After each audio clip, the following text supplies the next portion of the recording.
Ya, selamat datang di Bahas Sepak Bola. Gimana pertandingan antara Tottenham Hotspur melawan Manchester United? Agak cukup tegang buat para fans United, di mana seharusnya bisa menang. Tapi kita juga hampir kalah, namun ada delik yang bisa menyamakan kedudukan. Kita akan bahas lebih sebagai fans ya, bagaimana jalannya pertandingan. Kita mungkin awal dari babak pertama dengan starting line up yang menurut gua agak mengejutkan, di mana Amorim tidak memasang Sesko dari awal babak pertama. Dia memainkan Mazraoui sisi wingback kanan dan Diallo agak digeser ke depan dan Bomo di agak ke kiri. Di depannya tentu saja ada Kunya. Sebenarnya itu berjalan cukup baik. Gimana caranya para pemain United bersabar menunggu para pemain Hotspur melakukan penyerangan atau mencoba mencari kesalahan dari beberapa pemain Spurs ketika mereka melakukan build up. Itu terlihat ketika ada gol pertama yang dicetak oleh Mbomo. Itu terlihat ada kepanikan dari kubu Spurs, dari para pemainnya ketika dipressing sama pemain United, dan itu cukup berhasil di babak pertama. Kita mendapatkan shoot on target 1 dan sedangkan Spurs tidak mendapatkan tendangan shot on target.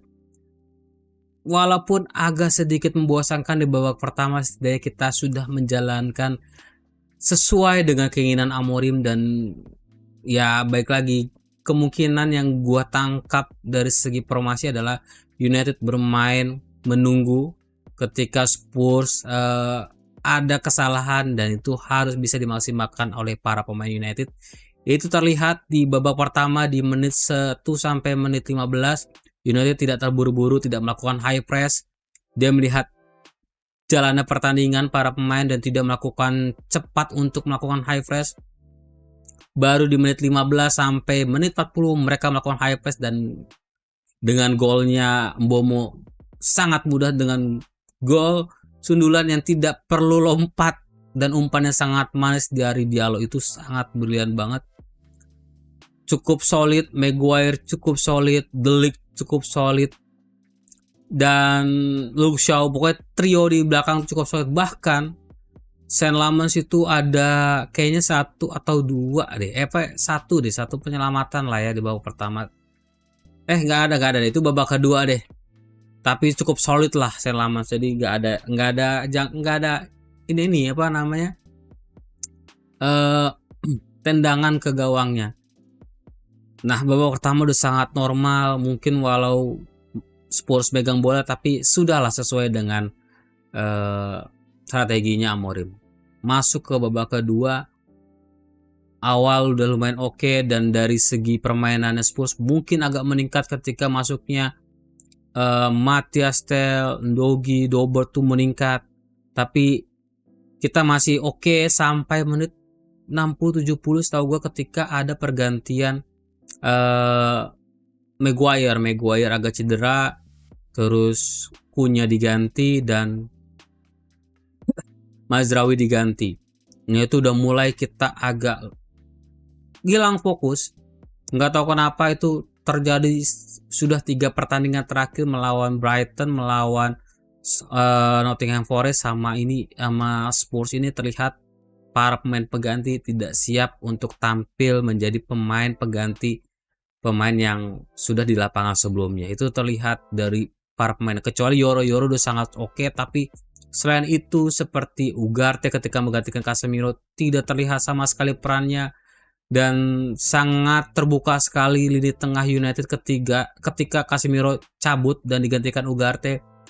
Itu gol pertamanya si Spurs itu terlihat dari ketidaksiapan Ugarte untuk melakukan pressing ke pemain lawan. Dan ketika Mazraoui diganti dengan Mount, setahu gue ya Mason Mount kayaknya, itu sebenarnya udah oke si Amat di sisi kanan. Tapi baik lagi, sang penyelamat para fans luar United datang, yaitu loh Diego Dalot. Tiba-tiba dia masuk dan harapan penuh buat mereka untuk United kembali suram terlihat lah ya. ketika gol penyama kedudukan datang, dan itu mungkin ada kesalahan dari De Ligt tidak melakukan press dan membuat ada ruang tembak buat Matthias Tel melakukan tembakan. Itu harusnya Matthias De Ligt bisa melakukan ini sih, blok yang sangat kuat, tapi ya baik lagi tendangan Matthias Tel mungkin agak cukup keras dan Saint Lamens hanya tidak bisa berkutik karena itu ada pantulan dari De Ligt. Oke, sampai 1-1. Ada peluang bagus sekali dari umpan Mason Mount, tapi Šeško tidak bisa memanfaatkan peluang itu. Gua harapannya tadi itu gol, ternyata tidak gol dan membuat Šeško cedera di menit 87. Menit 88 lah dia tidak bisa melanjutkan pertandingan itu. Menurut gua merasa kayaknya ini akan menjadi hal buruk bagi United nih. Ada yang gak enak di perasaan gitu. Ternyata Šeško nggak bisa bermain sampai habis dan dia terpaksa harus keluar, dan United tidak ada pergantian pemain lagi karena terakhir dari Dalot, pergantian Dalot itu sudah selesai. Ternyata tidak ada pergantian lagi, sudah 5. United dari menit 88 sampai menit 96 kita bermain dengan 10 pemain, dan itu menurut gua agak dirugikan. Dan terciptalah golnya Richarlison. Gue kaget, kalah nih kayaknya nih, waduh kalah nih kayaknya. Karena gol udah menit 90 dan kita bermain dengan 10 orang. Gak mungkin dong bisa kita menyamakan kedudukan. Itu udah pasti gak mungkin dan di luar nalar lah ya. Udah 2-1, menurut gue wah ini bakal jadi headline banget buat United, dan United akan menjadi benar-benar mentalnya turun semua pemain. Tapi di menit 95 plus 95 dapat corner, di situ ada De Ligt sundul dan masuk. Alhamdulillah kita terselamatkan. Kita masih punya mental untuk menyamakan kedudukan, tidak ada down seperti musim sebelumnya atau 2 musim sebelumnya yang dimana kita ketika ketinggalan sudah mengakhiri ya sudah kita akan kalah. Tapi 2 pertandingan terakhir kita tidak menolak kalah ketika kita ada ketertinggalan. Ya mungkin yang harus diperbaiki adalah para pemain pengganti ini harus bisa menyesuaikan yang gue bilang di review gue sebelum-sebelumnya. Bagaimana para pemain pengganti ini harus bisa cepat menyesuaikan ritme pertandingan pada saat berjalan di lapangan. Itu harus bisa jadi poin buat para pemain yang menggantikan pemain yang sudah di starting lineup sebelumnya. Mereka harus siap, harus benar-benar siap, dan kakinya nggak boleh dingin, harus benar-benar hangat, dan harus siap lugas dan siap mental bertanding demi lambang di dada Manchester United. Itu harus dipegang teguh oleh para pemain yang ada di bangku cadangan. Itu terlihat lagi di 3 pertandingan terakhir harus ada perubahan dari segi Amorim. Dari segi taktik, gue sangat suka dengan Amorim, walaupun beberapa fans United di media sosial X terutama ya, karena gue pantau di media X itu banyak yang kesal sama Amorim. Kalau gue masih wajar, karena baik lagi para pemain, gue bisa memahami Amorim melakukan pergantian itu karena para pemain tidak bisa memaksimalkan atau tidak bisa main 90 menit semuanya. Jadi harus ada tetap pergantian, seperti Maguire ternyata cedera harus diganti. Terus Casemiro terlihat sudah mulai capek di menit 60 ya harus diganti. Dan yang diganti harus siapa? Nggak ada lagi selain Ugarte. Makanya kenapa Amorim selalu minta gelandang baru di musim panas kemarin. Ya karena memang tidak ada yang selevel dengan Casemiro dan Bruno. Nah baik lagi, apakah ini akan ada jadi tanda untuk manajemen mengiyakan permintaan Amorim? Nanti kita akan lihat ya di bulan Januari apakah di-approve permintaan dari Amorim. Harusnya sih ya, karena Manchester United akan kehilangan 3 pemain untuk mengikuti Piala Afrika, yaitu Mbomo yang sangat penting, terus ada Mazraoui dan Amad Diallo. 3 pemain itu penting banget buat United saat ini karena buat kedalaman itu sangat penting, dan 3-3 ini adalah pemain yang sangat dibutuhkan dan salah satu kunci taktiknya Amorim juga. Jadi gue nggak tahu seperti apa, yang gue dapat kabar sebelumnya Bryan Mbeumo menyerahkan terkait dia stay di United atau pergi ke Afrika itu tergantung kesepakatan antara federasinya Kamerun dan United seperti apa. Kalau misalnya gue lihat ketika Brian Mbeumo seperti itu, sepertinya Brian Mbeumo ingin tetap di United untuk bahwa United akan lebih tinggi lagi, tapi baik lagi posisi nilai tawar seperti apa, apakah ada tanda kutip lah ya di belakang, kita nggak tahu. Berharapnya Mbeumo nggak dibawa, Diallo juga jangan dibawa, karena itu dua pemain itu sangat penting banget buat United saat ini, karena jadi kunci banget. Ketika dua pemain ini nggak ada, menurut gua lini serang United akan jadi amblas dan tanpa arah gitu loh. Mungkin bisa ada Mount yang bisa menggantikan, tapi tidak sepenuhnya akan bisa dikasih ke Mount semuanya gitu.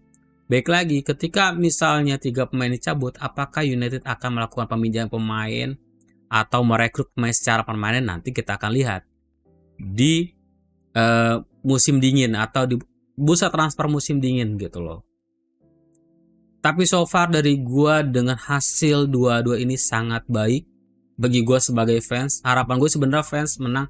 Tapi baik lagi guys, kita harus juga rasional. Ketika menit 88 kita bermain dengan 10 orang pemain dan tertinggal di menit 91, 21 dan kita seri, ya bersyukur gitu loh. Kita harus bersyukur. Baik lagi, kita tidak bisa mendapatkan hasil maksimal, iya. Tapi ini udah lebih baik dibanding musim lalu yang sempat diinfokan atau sudah diutarakan oleh Matthijs de Ligt. Kita sempat kalah di season sebelumnya, tapi saat ini kita tidak, atau kita menolak kalah dari lawan-lawan ketika kita ada ketertinggalan gitu. Itu sangat penting buat mental para pemain. Gue sangat suka. Harapannya ini sangat baik. Kalau misalnya para fans United tidak sabar, ya silakan kalian tidak menonton terlebih dahulu. Tapi gue suka cara United untuk merespon ketika melakukan atau ketinggalan dari segi skor gitu loh. Itu gue sangat suka gitu loh, para pemain untuk meresponnya. Jadi ini tidak seperti musim lalu, dan lu harus lihat detail dari segi permainan, dari segi kekompakan tim. Lu lihat deh, Bruno sampai depan itu dia langsung ngepres pemain yang sedang megang bola. Itu nggak terjadi di eranya sebelumnya loh. Di era Ten Hag nggak seperti itu, era Solskjaer nggak seperti itu. Ini gue melihat Bruno sampai sama Ahmad ngejar bola, nge-keep, langsung ambil bola, langsung berubah posisi mereka masing-masing, mencari ruang untuk bisa melakukan penyerangan kembali. Itu harus dilihat oleh kalian semua sebagai fans United, karena gue tidak melihat itu di era sebelumnya. Ini penting buat United ke depannya. Jadi menurut gue it's okay, apalagi target dari manajemen kan dia tidak memaksakan untuk jadi juara, bahkan 4 besar pun mereka tidak memaksakan, karena target dari squad Amorim saat ini adalah 6 besar. Itu sangat mungkin. Dari gue sangat setuju, kita harus bertahap. Setidaknya kita sudah ada naik level walaupun tidak maksimal, mungkin tidak seperti eranya Ferguson sebelumnya. Karena Ferguson pun pada saat datang seperti yang diinfokan sama Amorim, Ferguson datang ke United dalam keadaan berantakan, sama seperti Amorim datang ke United dalam keadaan berantakan dan harus dibereskan dari nol. Dan itu gue setuju dengan apa yang diinfokan atau diutarakan sama Amorim. Kita harus support tim, kita harus support dengan manajemen dan tim kepelatihan saat ini, karena gue suka dengan gayanya Amorim. Walaupun gue tetap kritik terkait lini tengahnya, tapi gue sudah melihat titik temu di mana titik lemah itu sudah ditutupi oleh beberapa pemain, dan itu gue terlihatlah ketika melawan Brighton. Dan ketika nanti ada pemain tengah direkrut United, gue yakin akan lebih enak lagi permainan United. Jangan heran kalau musim depan kita benar-benar bisa menang Premier League gitu loh. Walaupun tahun ini atau season ini gue berharap juga menang, tapi ya namanya juga seorang fans ya, ingin menang, tapi kalau keadaannya kayak gini ya nggak akan menang juga. Tapi gue dalam segi hati gue sebelum pertengahan musim dan melihat masih ada peluang, ya harusnya kita harus optimis gitu loh. Apalagi sebagai fans United, dimana ada peluang untuk juara, ya kita harus bertekad juara gitu. Menurut gue itu sih gitu. Jadi kita jangan pesimistis dengan saat ini. Kita bersyukur dengan adanya hoki datang kembali ke United, itu sangat penting banget. karena kehokian ini sudah hilang lama. Kayaknya terakhir yang ada hoki ini tuh di eranya Solskjaer deh. Kita hoki banget tuh. Tiba-tiba kita bisa menyamakan kedudukan. Biasanya kan kita udah menang 2-1, tiba-tiba kegolan 2 sama. Ini enggak loh. Kita menang 2-1, tiba-tiba ada gol gitu, penyelamat kedudukan. Ini 10 orang loh tadi gitu loh. 7 menit kita bertanding dengan 10 orang, kita bisa menyamakan kedudukan, terus diapresiasi buat para pemain yang ada di lapangan. Sangat konsisten, padahal mereka juga pengen menang. Tadi kalau lu lihat di 2 menit terakhir tuh United pengen menang para pemainnya, tapi baik lagi ya wasit sudah menuip fluid panjang ya, sudah selesai pertandingannya dan harus berakhir imbang gitu loh. Oke, kita harus benar-benar optimis apa yang dibawa sama pelatih kita Amorim. Jangan banyak bacot lah menurut gua.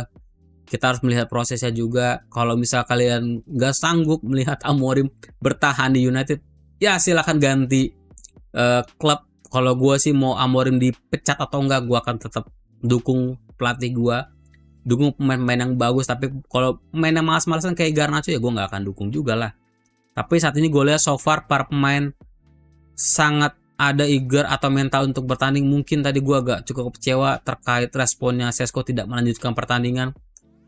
Kalau kalian ingat dulu Wayne Rooney sama seperti itu, tapi Rooney datang lagi masuk ke lapangan untuk melanjutkan permainan dan dia demi tim. Nah, gue nggak tahu Šeško apakah mentalnya kena juga atau gimana sampai akhirnya dia memutuskan untuk tidak melanjutkan, dan sempat beberapa staf pelatih kayak merasa bingung tidak melanjutkan. Nah, itu mungkin harus dilihat. Tadi ada beberapa statementnya Amorim, dia bilang kita akan lihat terkait cederanya apakah parah atau tidak, nanti akan di cross check lagi dan kita akan menunggu update lebih lanjut lagi dari Amorim dan staf pelatihan terkait kondisi dari si Šeško. Tapi so far dari gua is okay. Mungkin kita harus juga mendukung, menjaga moralnya si Šeško lah ya. Jangan sampai down. Yang gue bilang sebelumnya, sebenarnya kita sebagai fans juga harus mendukung para pemain. Kalau memang dia lagi down ya kita harus support gitu. Tapi kalau kayak Dorgu sama Dalot sih kayaknya udah disupport kayak masih gitu-gitu aja deh. Itu baik lagi ke masing-masing pemainnya juga sih kayaknya gitu. Oke, mungkin cukup sekian. Sampai jumpa di live reaction selanjutnya atau di konten bahasa sepak bola selanjutnya. Bye bye.